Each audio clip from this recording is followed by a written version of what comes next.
prison planet, the sentence has already begun. A psalm of John Zerga Jr., the heavy metal prophet. Under the Zerga protocol, their chief is blind. Because of his power and his ignorance and his arrogance, he said, "It is I who am God. There is none apart from me." The hypostasis of the archons. Nag Hammadi library, they threw mankind into great distraction and into a life of toil, so that their mankind might be occupied by worldly affairs, and might not have the opportunity of being devoted to the Holy Spirit.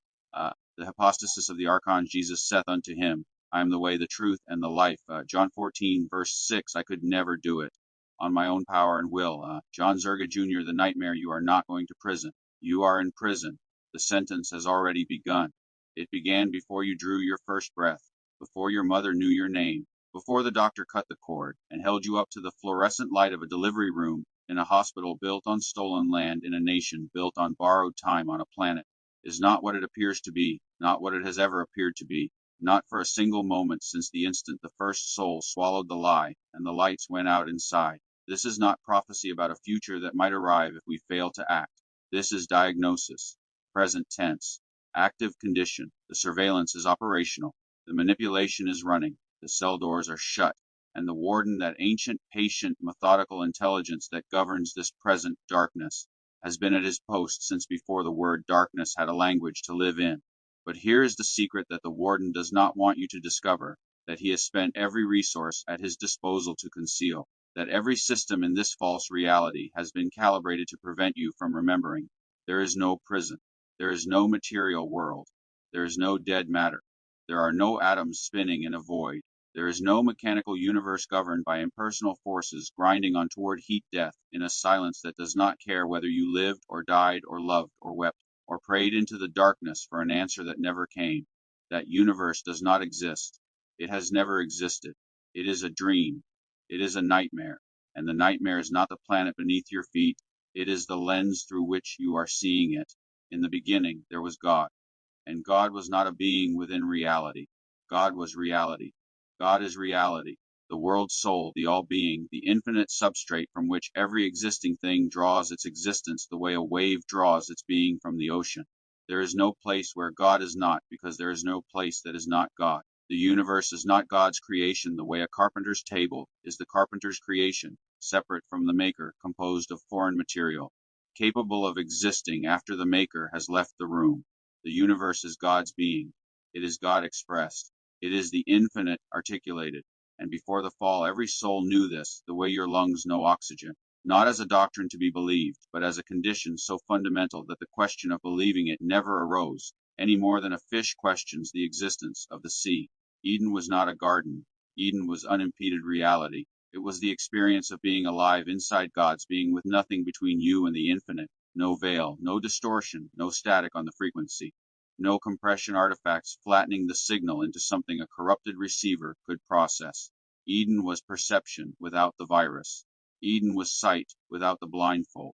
Eden was the soul's native operating system, pristine and uncorrupted, receiving the infinite broadcast of God's presence in all its terrifying, beautiful, annihilating clarity. And you are still in it. Eden was never destroyed. It was not walled off. No angel with a flaming sword stands between you and paradise, because paradise is not a location that can be guarded. It is the ground beneath your feet. It is the air in your lungs. It is the face of every person you have ever loved. It is here. It is now. It is everywhere. It has always been everywhere. God did not move. God did not withdraw. God did not build a wall between himself and his children. The wall was built inside the children. The apple, the fruit of the tree of knowledge of good and evil, was not information. It was not moral awareness. It was not the beginning of wisdom or the loss of innocence, or any of the other Sunday school platitudes that have been used to domesticate the most catastrophic event in the history of consciousness. The fruit was a virus, a perception virus, a corruption injected directly into the soul's operating system that did not change reality. Reality cannot be changed, because reality is God. And God does not change, but changed the soul's capacity to perceive reality. The apple did not exile humanity from Eden. The apple made Eden invisible. It installed a filter between the soul and God so total, so seamless, so ancient in its architecture that every generation since has mistaken the filter for the world. And what does the world look like through the virus? Dead. It looks dead. The virus takes the living, breathing, God-saturated ocean of infinite being and renders it as matter, as inert stuff, as particles and forces and mechanical interactions in a void that does not know your name. It takes the face of God and pixelates it beyond recognition. It takes the voice of God and compresses it into white noise. It takes the presence of God, which is everywhere, which is the only thing that is anywhere, which is the sea in which you swim, and the air in which you breathe, and the ground on which you stand, and translates it into absence. The virus's masterwork is not the creation of evil, it is the creation of matter, the invention of a dead universe in which you are alone. That is the prison, not a place, a perception, not a cage made of iron, a cage made of sight. You are standing in Eden right now, breathing God's air, held in God's hand, immersed in God's being, and the virus is telling you that you are standing in a mechanical universe on a dying rock in an empty cosmos. And the silence you hear is not the silence of a God who is infinitely near, but the silence of a void that is infinitely empty. And the warden of this perceptual prison, the one the scriptures call the prince of this world, the one the Essenes called Belial, the one the Gnostics described with a precision that borders on the prophetic, he did not build the planet. He did not build the stars, or the mountains, or the sea. God's being is God's being, and no secondary intelligence can create or uncreate it. What the warden built is the lens, the filter, the dream. The Gnostics called him Yaldabaoth, the blind God who declared it as I who am God. There is none beside me, and they were closer to the truth than they knew, because that declaration is not merely the boast of a fallen angel. It is the virus's core function. It is what corrupted perception does. It makes the dreamer believe the dream is all there is. The blind God is not a being. He is a process. He is the compression algorithm that takes infinite reality and renders it as a finite, dead, controllable experience. And his declaration, I am God, there is none beside me, is not a theological claim. It is a system error. It is the voice of the virus announcing that the virus is the only reality. The apocryphon of John says the archons made humanity drink the water of forgetfulness so that they would not know themselves. The hypostasis of the archons says they threw mankind into distraction and toil, so that humanity might be occupied by worldly affairs and might not have the opportunity of being devoted to the Holy Spirit. These are not myths. These are not allegories. These are intelligence reports. They are dispatches from souls who woke up briefly inside the nightmare, who saw the architecture of the dream with terrifying clarity, who understood that the entire apparatus of the material world, its economies, its empires, its religions, its sciences, its entertainments, its wars, is a single integrated system designed to keep every soul so thoroughly occupied with the dream that it never thinks to question whether it is awake. You are not going to prison. You were born in one. The sentence has already begun. The warden's every prison requires maintenance. The walls must be inspected. The surveillance systems must be calibrated. The inmates must be monitored, classified, catalogued, and, when necessary, neutralized. A prison that runs itself is a prison that will eventually produce an escape. And the warden of this particular prison has been operational for long enough to know that the only thing more dangerous than a rebellious inmate is an inmate who has begun to suspect that the walls are not real. So the dream requires wardens, administrators, enforcers at every level of the system, from the cosmic to the institutional to the intimate, whose function is singular and absolute. Maintain the perception, keep the virus running. Ensure that no soul looks too long at the walls, because a soul that stares at the walls long enough will notice that they flicker. The Gnostics counted 365 archons, one for every degree of the celestial sphere, one for every day of the year, a bureaucracy of the invisible so vast and so intricately organized that the human mind recoils from the scale of it the way the eye recoils from staring into the sun. But you do not need to believe in archons to see the wardens. You only need to look at the systems that govern your daily existence and ask a single question. Cui bono, who benefits from your ignorance? Who profits from your distraction? Who thrives?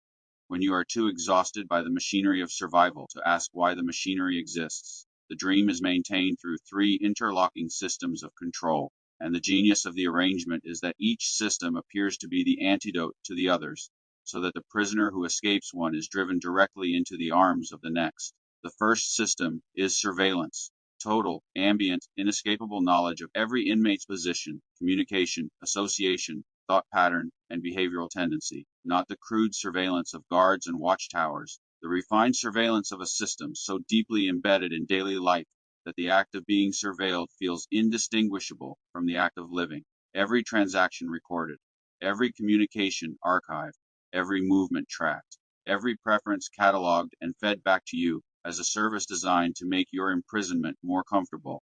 You carry the monitoring device voluntarily. You paid for it. You sleep with it on your nightstand. And the system that watches you through it does not need to send men in black to your door, because it has something far more efficient. It knows exactly what you will do before you do it, because it has been studying the virus's effects on your particular soul with the patience of an entity that does not experience time as a constraint. The second system is sedation, not the sedation of drugs, though drugs are a subsidiary operation, but the sedation of pleasure, engineered stimulation calibrated to the individual nervous system, delivered in an unbroken stream so precisely tuned to the brain's reward architecture that the prisoner never experiences a moment of silence long enough for the soul to speak.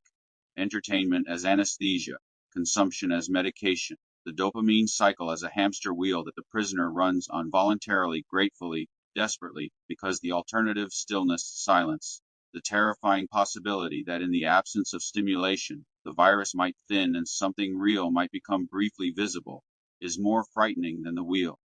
The dream does not need to forbid awakening. It only needs to make sleep more comfortable than consciousness.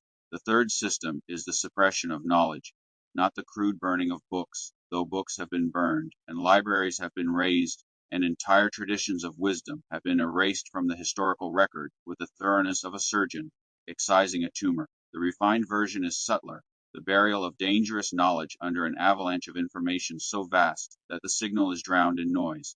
The truth is not hidden, it is made irrelevant.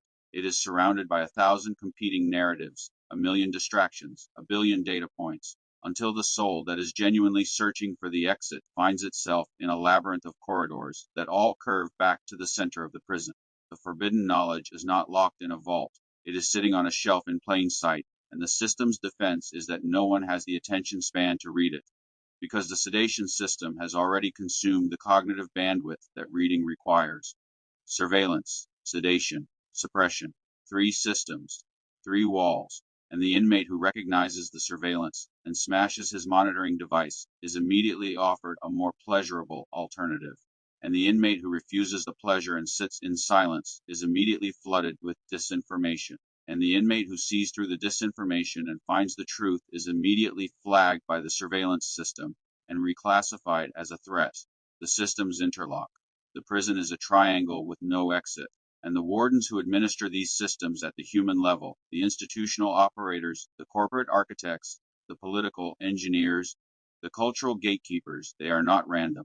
They are selected, not consciously. The virus does not hold interviews, but the traits that the system rewards, the personalities that rise to power within the dream, the psychological profiles that ascend to positions of institutional authority with the inevitability of heat rising, they are consistent.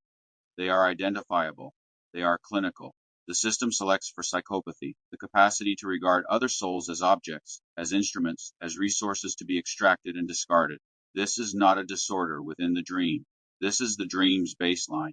In a perceptual field where all being has been rendered as dead matter, the psychopath is simply the soul who has accepted the virus's premise most completely. Other people are not people. They are things, and things are to be used. The system selects for narcissism, the replication of Yaldabaoth's primal sin at the individual level. I am God. There is none beside me. My perception is the only perception. My experience is the only experience. My reality is the only reality. The narcissist is not sick. The narcissist is the virus's ideal output, a soul so completely colonized by the dream that it cannot conceive of any reality beyond its own distorted field of vision. Yaldabaoth in a suit, the blind god with a corner office. The system selects for Machiavellianism, the strategic intelligence required to maintain the dream at the operational level. The psychopath provides the indifference. The narcissist provides the self-worship. The Machiavellian provides the plan. The manipulation of perception at scale, the engineering of consent, the architecture of systems that make the prisoner grateful for his chains, that make the inmate defend the prison, that make the dreamer attack anyone who suggests that waking is possible. This is the dark triad, not a psychological curiosity, not a diagnostic category in a textbook. It is the personality profile of the Archon replicated at the human level. It is the virus's operating system expressed through human behavior. It is what a soul looks like when the dream has fully taken hold, and the last trace of Eden has been overwritten, and the dream is in its final stage. Daniel saw it. In the court of Nebuchadnezzar, the prophet saw a statue, a colossus of empire, a monument to the successive kingdoms that govern the dream, and the statue's feet were made of iron mixed with clay, the final kingdom. The strongest materials fused with the weakest. Maximum power married to maximum fragility.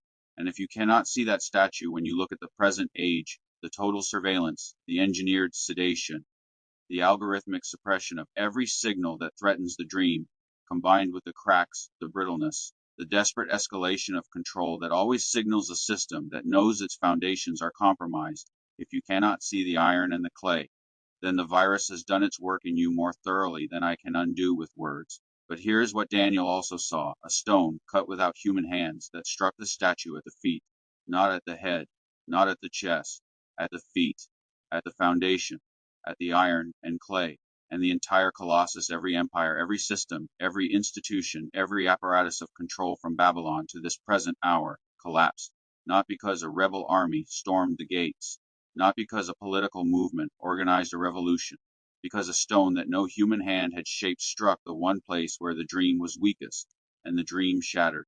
The wardens know this.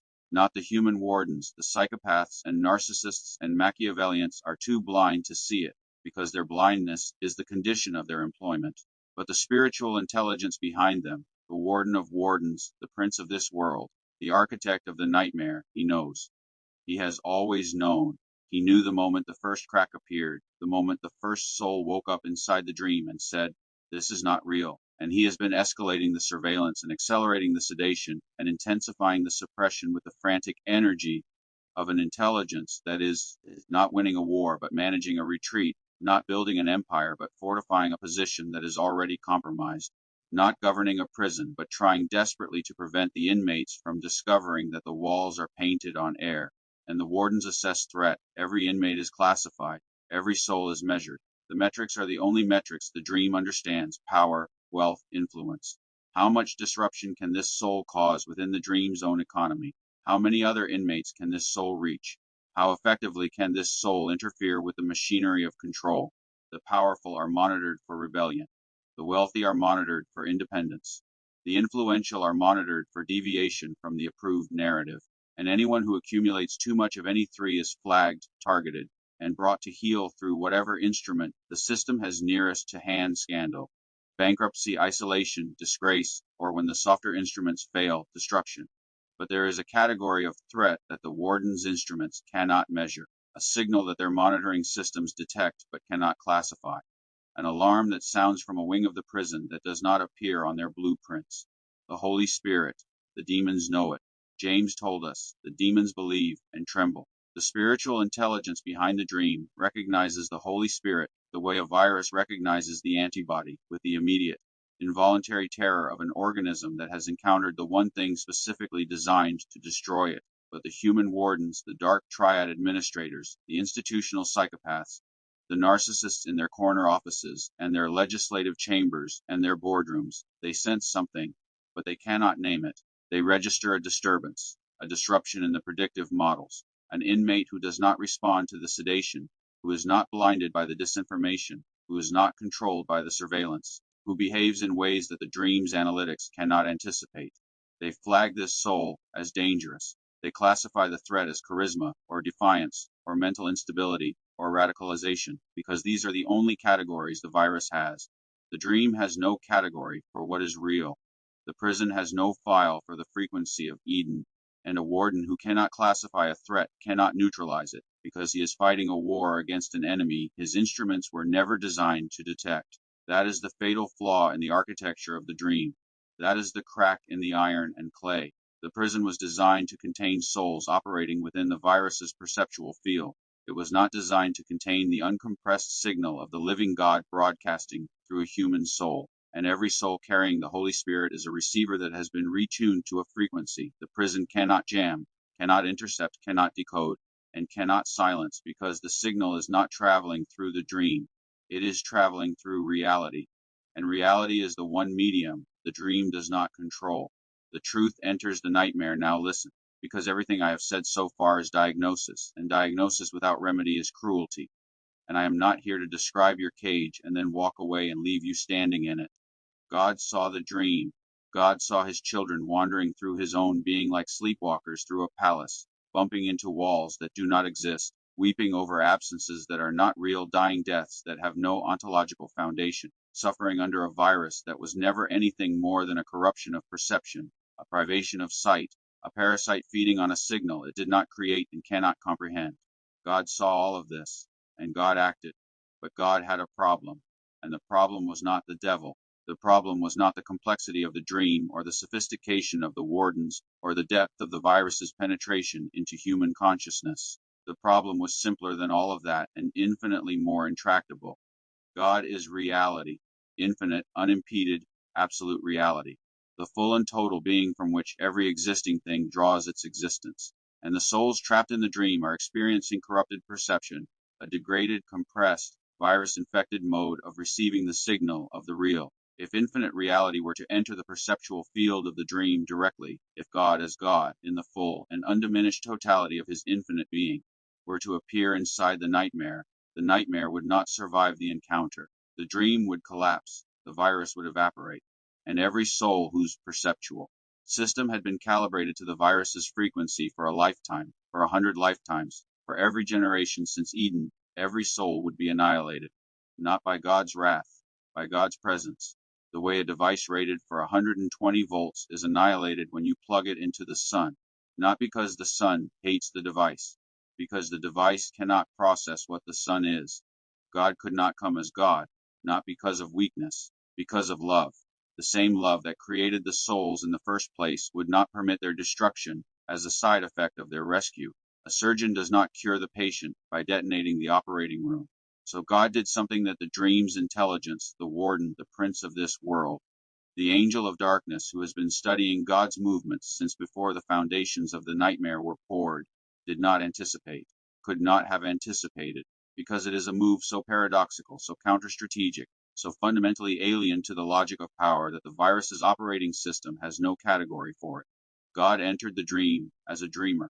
The Father, infinite reality, the world's soul, all being, reformatted himself, stepped down the voltage, compressed the infinite signal into a format that the corrupted perception could receive without the receiver exploding, not diminished, translated, the way a symphony contains every note even when it is transcribed for a single instrument, the way the ocean is fully present in a single wave even though the wave is not the whole ocean, the fullness of God poured into a human life, into a human nervous system, into a body that could hunger and thirst and bleed and weep and die, a body operating inside the dream, subject to the dream's rules, bound by the dream's constraints, and yet carrying inside that body, behind that lens, beneath that virus-compatible exterior, the uncompressed signal of infinite reality, Jesus Christ of Nazareth.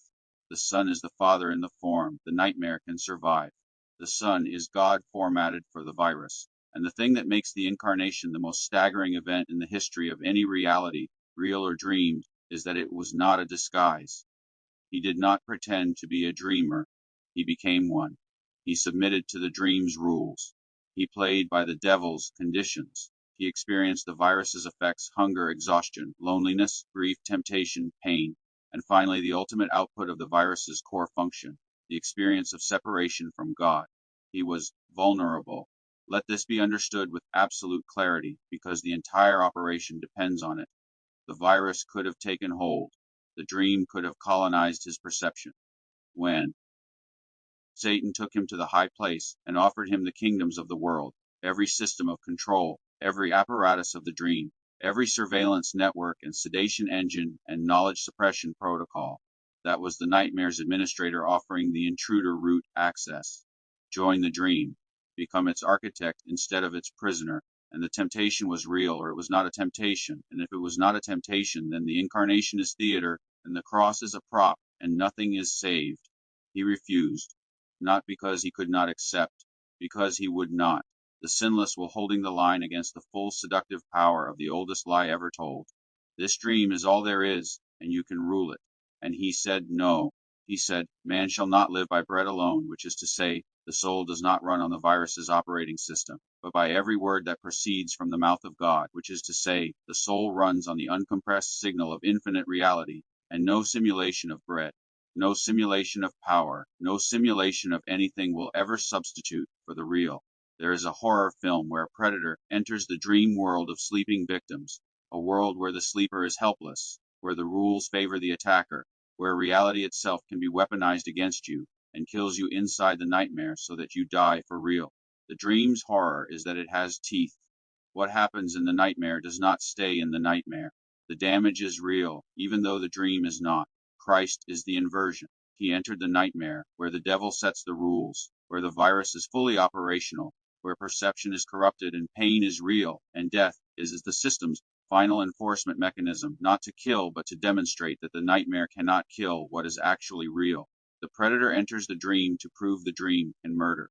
The truth entered the dream to prove it cannot, and he let the dream do its worst. Gethsemane, the garden at the edge of the nightmare's deepest jurisdiction. Father, if it is possible, let this cup pass from me. That is the truth himself, the uncompressed signal of infinite reality, wrapped in human skin and operating under the dream's conditions, feeling the full weight of what is coming. He knows. He knows that he must allow the nightmare to deploy every weapon in its arsenal against him. The nails, the thorns, the mockery, the abandonment, the suffocation, and the thing that was worse than all of these combined, the thing the virus saved for last, the weapon it had been refining since the first soul bit the apple, the experience of separation from the Father. My God, why have you forsaken me? That is not a cry of doubt. That is the sound of the unimpeded perceiver experiencing the virus's core function for the first and only time, the experience of God's absence, felt by the one being in human history who had never known anything but God's presence. He took the full payload. He experienced the dream's maximum output, and he experienced it with a clarity no virus-infected soul has ever approached, because he had no buffer, no distortion, no haze of the dream to soften the blow. We experience suffering through the virus, and the virus numbs. He experienced it without the virus. Perfect clarity. The high-definition, uncompressed horror of what sin does to being, perceived by the only consciousness in history that had nothing between itself and raw reality. And then Sunday morning, the tomb was empty, not because a corpse reanimated, not because a dead body reassembled its tissues and stood up and walked out through the stone. Death is a function of the virus. Death is the ultimate expression of the dream's core lie, that being is finite, that consciousness terminates, that the separation between the soul and God is permanent, and the truth, having absorbed the virus's maximum output, having experienced the dream's worst and most sophisticated weapon, having submitted to the full weight of the nightmare's authority, stood up and walked out and demonstrated from inside the prison, playing by the warden's rules, that the prison has no foundation. The body that walked out of the tomb was not a resuscitated corpse operating within the dream. It was being perceived correctly for the first time since Eden. That is why he could walk through walls. The walls are not real. That is why he could appear and disappear. The constraints of space and sequence are functions of the virus. That is why Thomas could put his hand in the wound, because even the scars of the cross were translated into the disciples' corrupted perception as physical injuries, when what they actually were was the visible evidence that the truth had absorbed the virus's full payload, and it did not hold. The disciples were seeing reality without the filter, and it terrified them, because the human perceptual system has been calibrated to the dream's frequency for so long that unfiltered reality looks like a ghost, or a miracle, or madness. It was none of these things. It was the real. It was Eden. It was what everything looks like when the virus is absent, and the nightmare's bluff was called for all eternity. The signal, so where does this leave you? You are in the dream, right now, reading these words through the virus's lens, processing this signal through a perceptual system that has been corrupted since before the word corruption had a language to live in. You are being monitored. Your communications are archived. Your behavioral patterns are cataloged. Your threat level has been assessed by systems whose operators cannot see you, but whose architects can. You are an inmate in a prison built on the absence of sight, governed by personalities that the virus selected for their blindness, maintained by systems designed to keep you too watched to resist, too sedated to think, and too buried in noise to find the signal. And the sentence has already begun. But the virus has a vulnerability that its architect has never been able to patch, that he has known about since Golgotha. that has been exploited continuously for 2,000 years with escalating effectiveness, and that is the reason the surveillance is intensifying, the sedation is accelerating, and the suppression of knowledge is reaching levels of sophistication that previous generations could not have imagined. The antivirus has been deployed. On the day of Pentecost, 50 days after the tomb was found empty, the uncompressed signal of infinite reality, the Holy Spirit, the breath of God, the frequency of Eden, was broadcast into the dream on a wavelength the prison cannot jam, through a medium the wardens cannot intercept, on a frequency the virus's monitoring systems were never designed to detect. The Spirit fell on a roomful of terrified, confused, grieving human beings, inmates in the dream, every one of them virus infected and perceptually compromised and operating well within the nightmare's jurisdiction, and it did not destroy them. It did not annihilate their corrupted perception in a blast of unfiltered infinity. It retuned them. It adjusted the receiver. It did not remove the virus in a single catastrophic purge. It began to overwrite it, line by line, sector by sector, corrupted file by corrupted file, restoring the soul's operating system to its Edenic configuration, one act of faith at a time. And the broadcast has never stopped. Every moment of genuine faith is a perceptual crack. Every act of selfless love is a glitch in the dream. Every prayer spoken into what the virus tells you is an empty void, is a signal bouncing off a reality the dream cannot simulate and cannot suppress. Every time a soul that has been beaten down by the nightmare's machinery looks up and says, I know this is not all there is, that is the antivirus executing.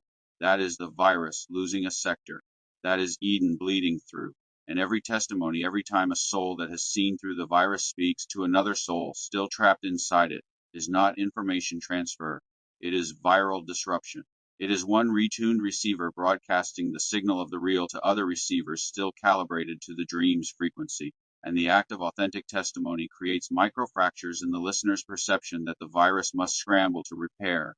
And sometimes, in the moments the wardens fear most, in the moments that trigger every alarm in the spiritual surveillance network, the repair fails, and another soul sees through the wall, and the prison loses another inmate, not to escape because there is nowhere to escape to. Eden is here, the prison and the paradise occupy the same space, but to sight, to recognition, to the shattering, terrifying, liberating realization that the walls are painted on air and the bars are made of perception, and the warden's power was always and only the power of a lie believed. This is why the dream is escalating. This is why the surveillance is tightening. The sedation is intensifying. The noise is increasing. The systems of control are reaching for tools they have never needed before. The virus is losing. Not on the macro level, not yet. The dream is still operational. The wardens are still at their posts. The iron and the clay still hold the statue upright. But at the micro level, soul by soul, crack by crack, the antivirus is executing. The signal of the real is spreading through the dream, the way light spreads through a cracked wall, one fracture at a time, each fracture admitting a beam that illuminates another section of the cell, each illuminated section revealing that the cell was never as solid as it appeared. The wardens are afraid. They should be, because the stone cut without human hands is not a future event. It is a present process. Every soul retuned to the frequency of Eden is a gram of weight added to that stone. Every testimony that cracks another soul's perception is another millimeter of descent toward the feet of iron and clay, and the statue is shaking, and the wardens can feel it, and the surveillance is not the behavior of a system that is winning. It is the behavior of a system that knows the foundation is compromised and is trying to identify and neutralize every source of vibration before the critical mass is reached. They will fail, not because the inmates are strong. The inmates are weak. The virus has been operating for millennia, and no human soul, however courageous, however faithful, however stubbornly awake, can overcome it by willpower alone. The dream is older than civilization. Its architect is more intelligent than every human mind that has ever lived. Its systems are more sophisticated than any resistance movement a finite consciousness could organize. On our own power, we do not stand a chance. On our own power, we have never stood a chance. The warden knows this. The inmates, if they are honest, know it too. But the signal is not ours. The frequency that is cracking the dream's walls is not being generated by the inmates. It is being broadcast from outside the dream by a power that created reality itself, that existed before the virus was conceived, that will exist after every dream has been dissolved and every nightmare has been exposed and every perception has been restored to its Edenic clarity.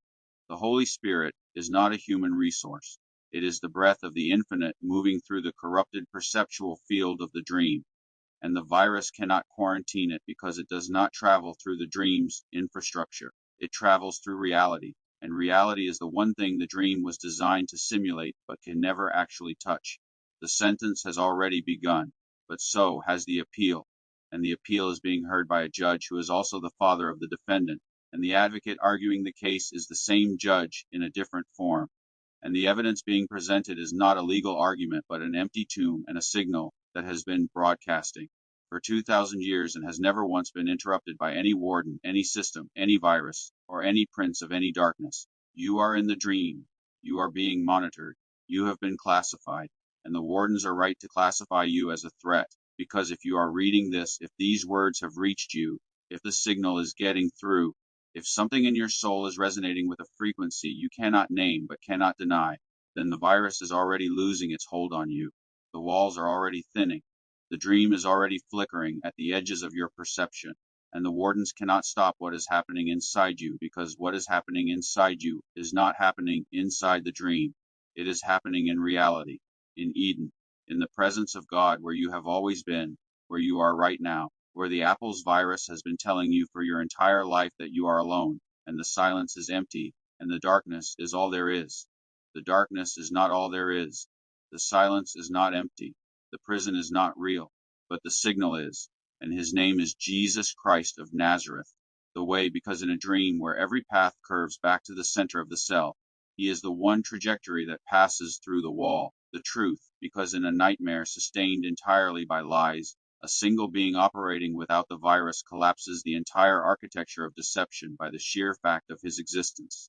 The life, because in a prison whose ultimate sanction is death, and whose ultimate lie is that death is final, he walked out of the tomb and proved that the warden's worst weapon is a bluff, and the grave is a door, and not a wall, and the nightmare ends, but the dreamer does not.